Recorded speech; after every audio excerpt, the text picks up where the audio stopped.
And there we are, live. Happy Monday, everyone. We're so excited to be here for another Money Monday. Today we have Sibyl.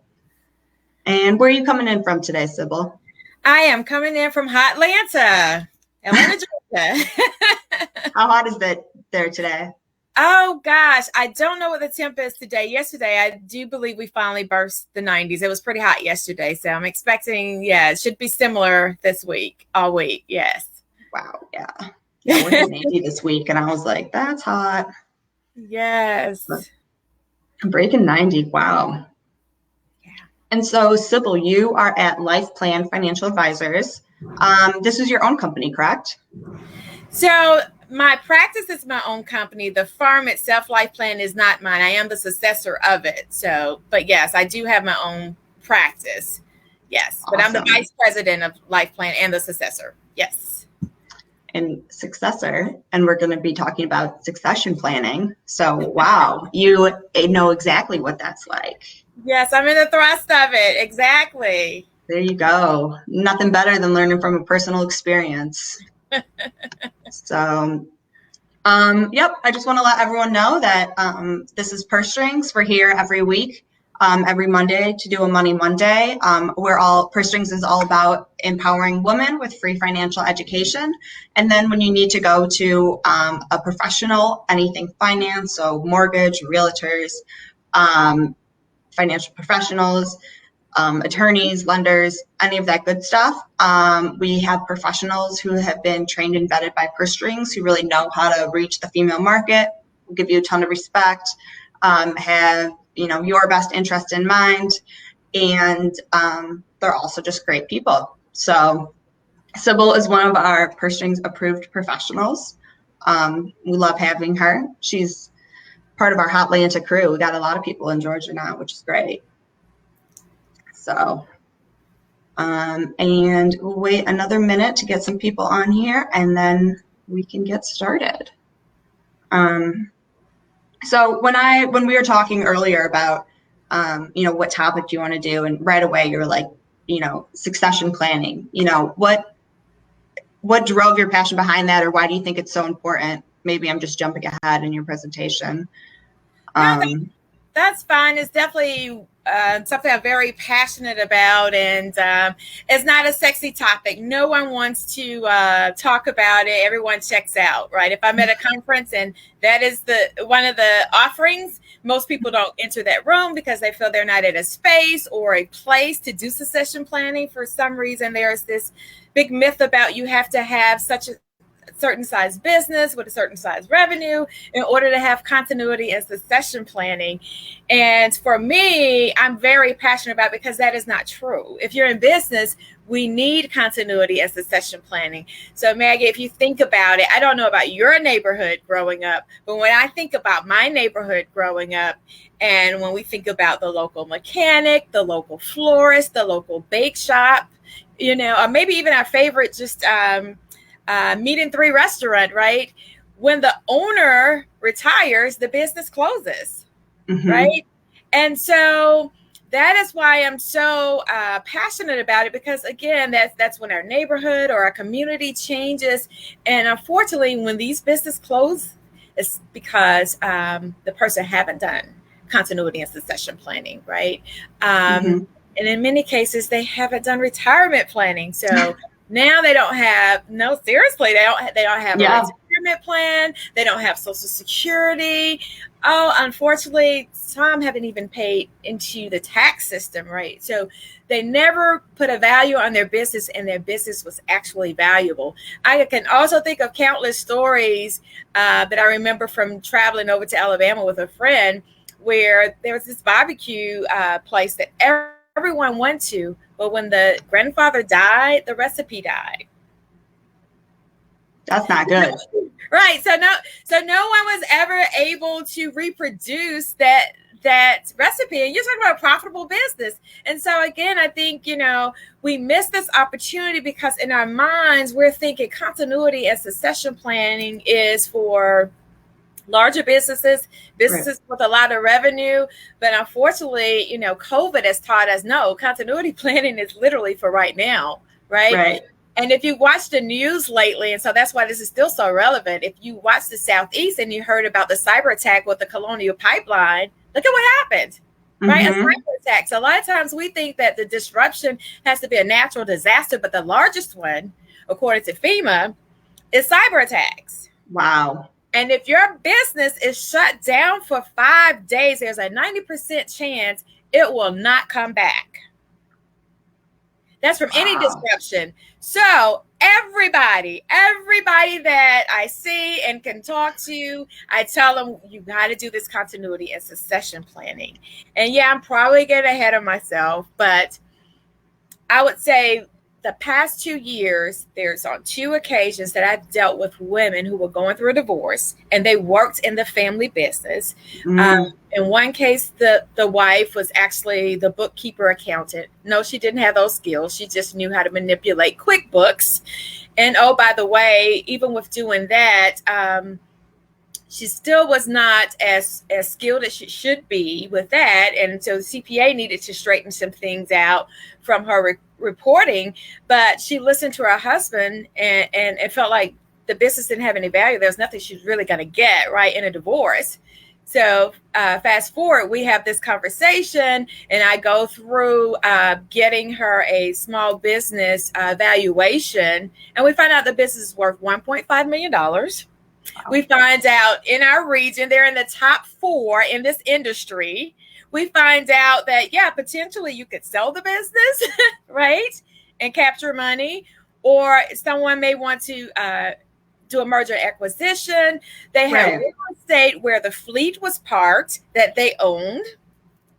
And so that's an asset, right? That maybe if you're not leasing it back to the business and you get it in divorce, you can lease it to someone else and there's an income stream for you. So a lot of times we as women, we go into these businesses to support our husband and really don't understand the value of what we're sitting on.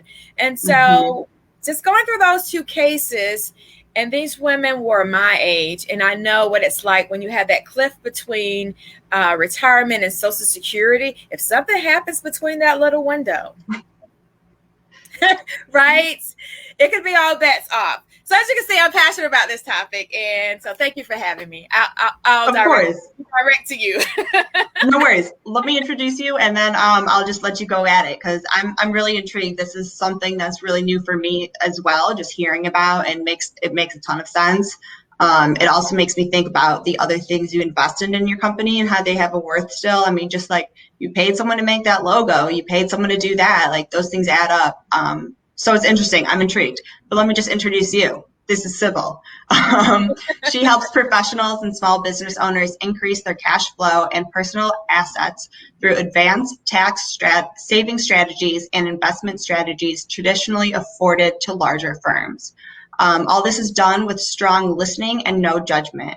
She works on making financial concepts simple and understandable so you can achieve your goals. She's always there to coach you and monitor your progress, both financial and non-financial, which is awesome. So thank you for being here today, and I'll just give you the floor.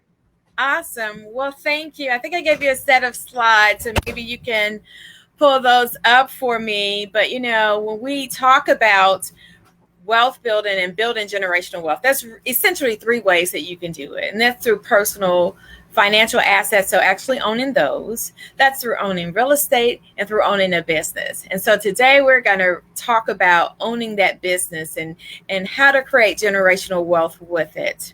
So thank you for that. All right, Maggie, so you can go on to the next slide. These are just my legalese, that disclosure that I have to share that this presentation is for educational purposes only. It represents my opinion. It does not represent Life Plan Financial Advisors, which is the financial advisory firm I'm with, and it does not represent Securities America, my broker-dealer. All right, next slide, Maggie. So this is the thing that I want you to know. I kind of got into it a little bit earlier, so I'm going to back it down and dial it down a little bit. Did you know only 30% of businesses make it to the next generation? So of all the businesses that you see today, only 1/3 of them will go to the next generation. And of those, only 15% of those go to the 3rd generation. Now, if you're new to financial services or the financial industry or any of that, you know, you probably don't know, I haven't heard that it takes 3 generations to build wealth. So just look at what I'm saying. To build wealth, you need 3 generations in order to build it. And I'm telling you here that as it relates to small businesses, it's pretty hard for us to get there because only 15% of the existing businesses right now will make it to the 3rd generation. So we're leaving a lot of wealth opportunity on the table. And if you're an African American or a Latino, by 2053, there is a report that says our net worth will be 0 by 2053. So this is a very important topic to me. And as you can see, I'm very, very passionate about it. All right, Maggie, next slide, please. So for this conversation, and I'm trying to give you an hour conversation in 20 minutes. So I'm just going to talk about 3 different things that we need to focus on simultaneously as business owner. One is going to be operations, 2 is going to be scaling, and 3 is going to be sustainability. So when I talk about operating a business, I'm asking, how do you operate your business to ensure you're creating value for it? And I gave a couple of stories earlier as we began this conversation that we really have to be mindful about how we operate our business. The very first thing that I would like to dial you in on is knowing your budget. What does it cost on an annual basis to run your business in a lean year, in a year there's somewhat growth, and in a year where there's high growth? You need to know those numbers. You need to know them off the bat. They need to be at the top of mind. When the PPP dollars rolled out for the small businesses, many people didn't know what to ask for. So some under asked, some over asked because they didn't know these numbers. And that is something that we have to know. What does it cost to operate our business in a lean year, in a pretty decent year, and in a great year? We have to make sure we have the proper business formation. Is our business registered with the Secretary of State? Do we have the proper formation?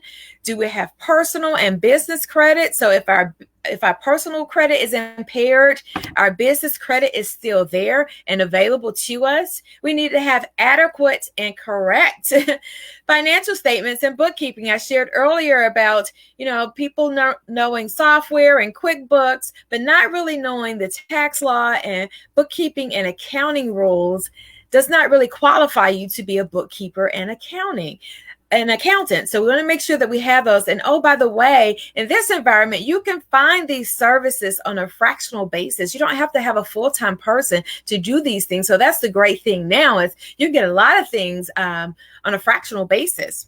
We need to understand our cash flow. That is very important. Because cash flow really leads to whether or not we have adequate pricing and things of that nature for our goods and services. We need to have cash on hand. And with that, I'm talking about what type of cash do you have on hand? Do you have a tax saving strategy that also allows you to tap into your taxes? I will say, for me, there have been clients who have a 401k plan that I have a life insurance inside of their 401k plan. And if they didn't necessarily want to take a loan from the 401k because maybe they really want to leave those assets in the financial market at this point, they could actually borrow from the cash value on the insurance license. On the life insurance plan, and they were able to meet their needs until the PPP money came in. So that is very important to really have cash on hand, and there are tax saving strategies that allow you to do that. You're saving on taxes, putting away for retirement, but you actually have some cash that you can tap into for emergency purposes or for the needs of your business. And then, of course, your assets, financial and non-financial assets. So that helps us to value our business. But also, if we need loans, sometimes these items are used for collateral when getting a loan. Management. What is your management's expertise for your business? Some of us are really good at producing widgets, but we are not the one that can really manage a business. So do you have someone that you're teamed up with who has the business management expertise to help you with business management? Because when we're borrowing from lenders, that's what they want to know. That's one of those things they want to know. What is management's expertise? Business plan. We all have to have a business plan. Whether we want a loan or not, we need a business plan. This is our roadmap as to how we operate the business, whether or not we're reaching the goals that we've set forth for the business. And now, since COVID, if you are doing any borrowing and you produce your business plan, you're now needing to show a pivot strategy. You're now needing to show that if for some reason this business line goes wrong in my business, I can now pivot it to this business line to run the business or to operate the business or make the business cash flow. You also need to have an exit strategy. The exit strategy is, it could be succession planning. That's one of those things. You could potentially sell the business. You could potentially transfer it to another family member. So exit strategy, that is part of succession planning. So these are things that if we're operating a business that we should have. All right, next slide. And scaling your business. How do you plan to grow your business? We should always be in growth mode. If we're not, then we're dying. So you can't effectively build this generational wealth if we're not growing. So maybe we're just going to grow organically through marketing. That's fine, but know what that is and make sure that it works. Maybe we're going to grow through strategic partnerships.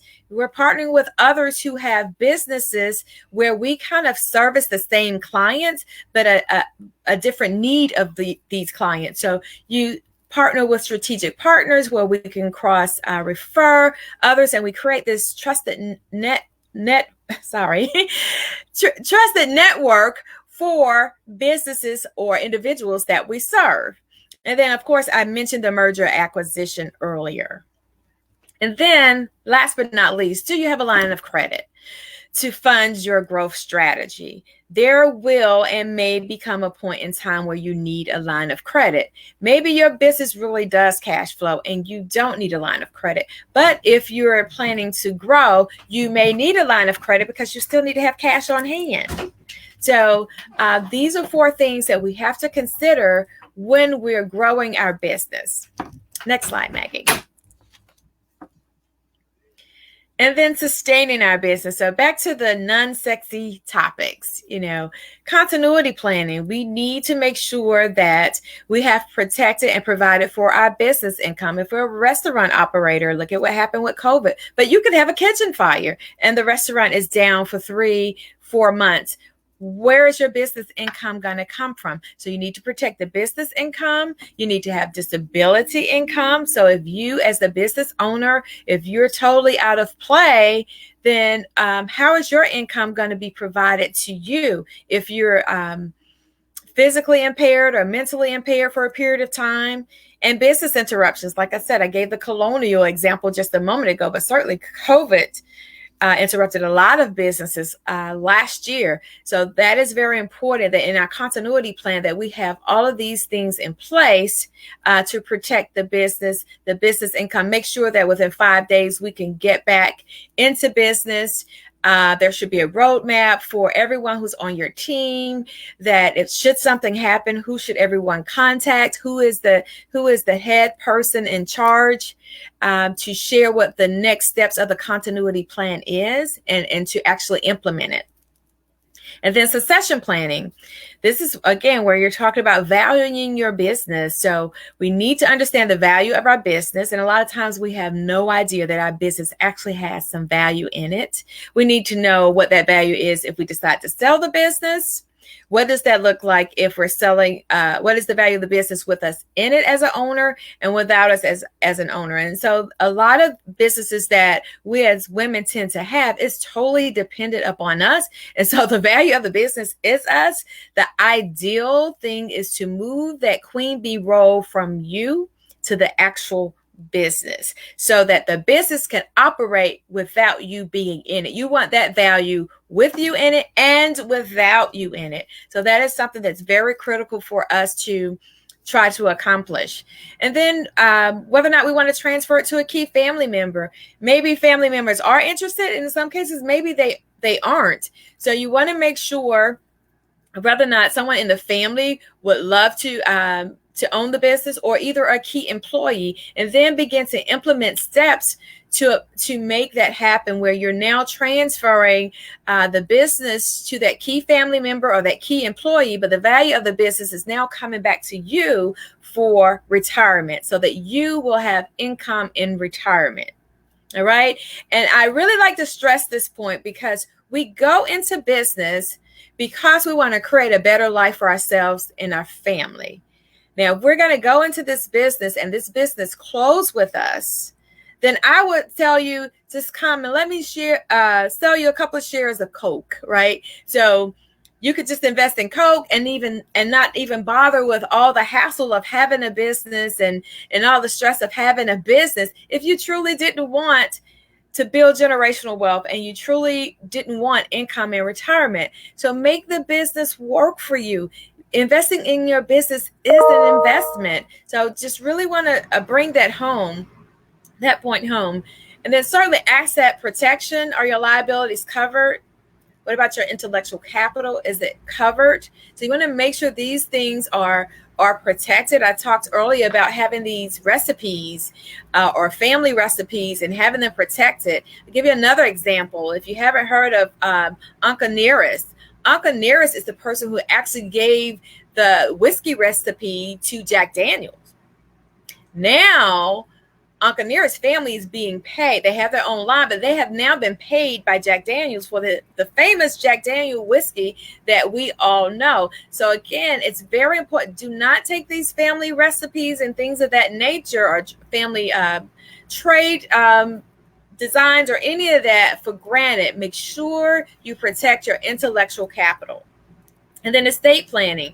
If you want to transfer the business, whether it's to a family member or to someone that you're going to sell it to, you want to make sure it's being done in a tax efficient way. No one wants to inherit your tax nightmares. So that's why I was speaking earlier about paying taxes, getting your bookkeeping and accounting right. So the value is in the business, but you also don't want to send a liability or transfer a liability over to a family member, because that's not creating generational wealth. And then if you're selling it, the buyer is not going to want a host of liabilities either.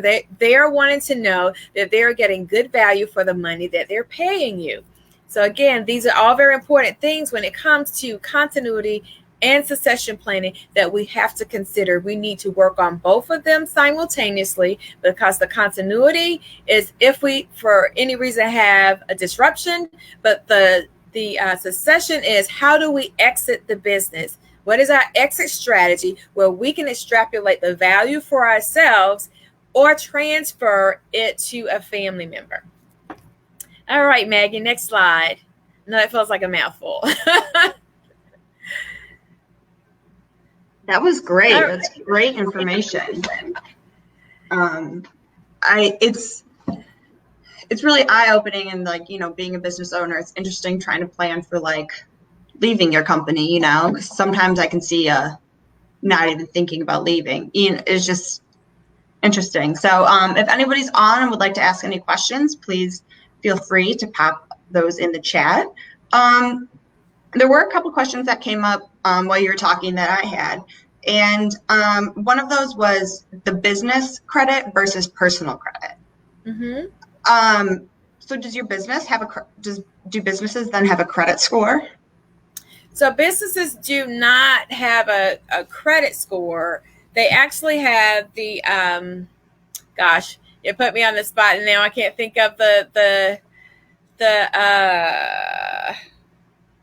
let me come back to the entity that gives them, basically gives the business credit history, the Dun & Bradstreet. Sorry, I was having a B12 moment.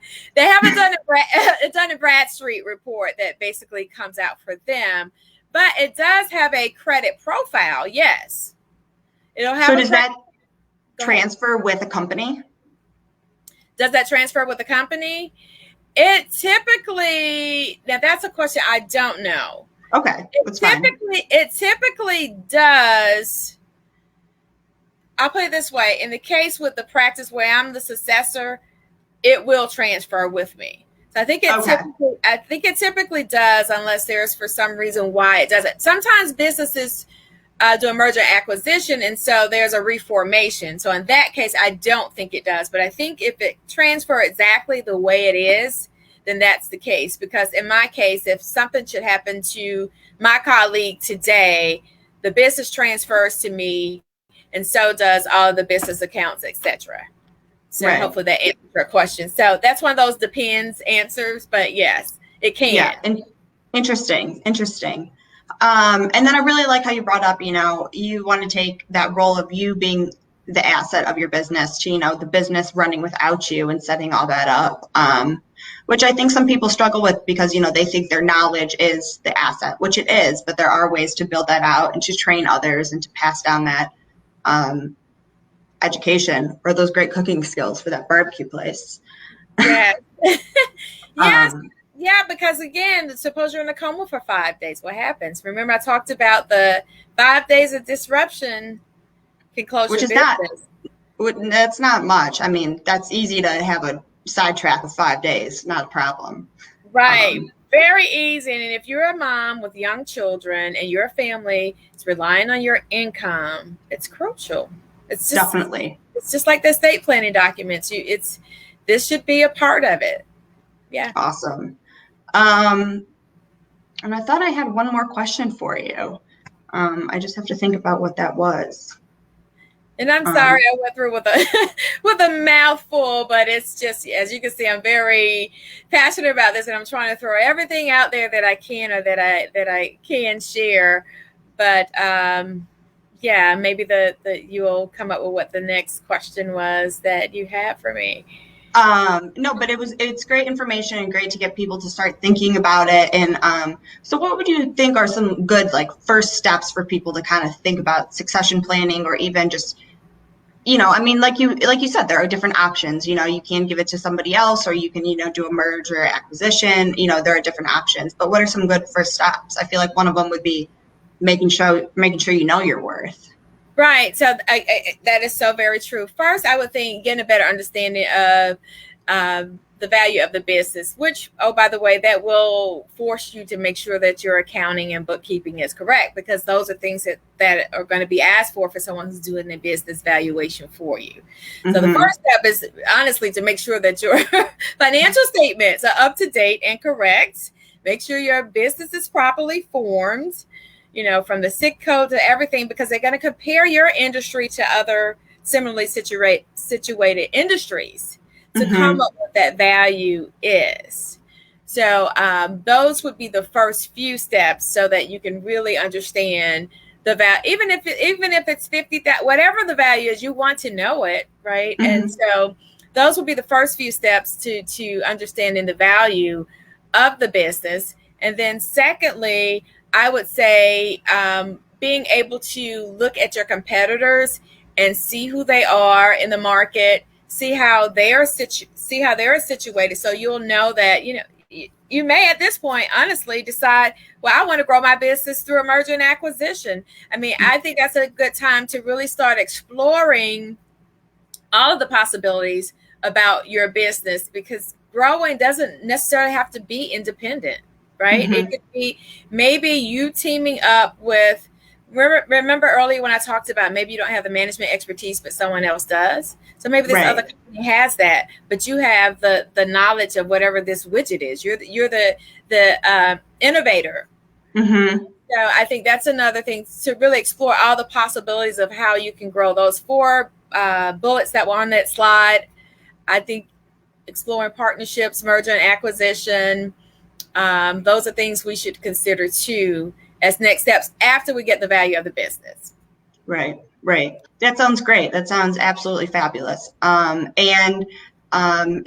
then what do you help businesses with in this succession planning? So that's typically so I help them with the tax saving strategy for one. So they make sure that all their documents are together for how they want the business to be deeded, beneficiaries of any of those things should occur for them. But then I also will help them to get the non-certified business valuation. So they really have a sense of where they are. They'll know how they compete in the industry with others. They'll know what some of the weaknesses are. they can shore that up. So that's kind of how I help them. I'm kind of like an unbiased third party from that standpoint, so they can really get a good snapshot of where they are, and maybe they are where they really want to be, but if not, how they can shore it up to ensure that they're keeping value in the business. Because here's another thing that happens too. Sometimes people keep trying to save their business versus making these investments. They try to save the business without doing any of this work, and then they end up with a fire sale. Well, maybe, yeah. How would you define a fire sale? Fire sale is almost like going bankruptcy and you're just going to sell it for pennies on a dollar. Whereas if you had reviewed some of these other options earlier, maybe you would have sold the business sooner, or sold a business line of the business and then tried to save the rest of the business. Right. So the sooner you do it, you have more options. If you wait to the end where the bank there's a demand on you from the bank, or you're at the end and you have all this equipment you need to sell, you're going to sell it for pennies on a dollar.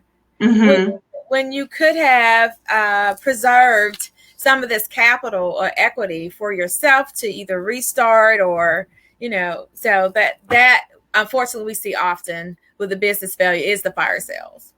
Right. It's all about just knowing your options, knowing your worth, so you can take advantage of those options. So I think that was fabulous. Thank you so much for coming on today. If you guys have any more questions about this, you could always reach out to Sibyl. She's at Life Plan Financial Advisors, or Sibyl at Life Plan Financial Advisors. She's also one of our Purse Strings approved providers. So she's on the Purse Strings website, pursestrings.co. And we will be here again. Actually, we're skipping next Monday because it is Memorial Day weekend. So we'll see everybody in 2 weeks. So happy Monday, and we'll talk to everyone later. Bye. Thank you.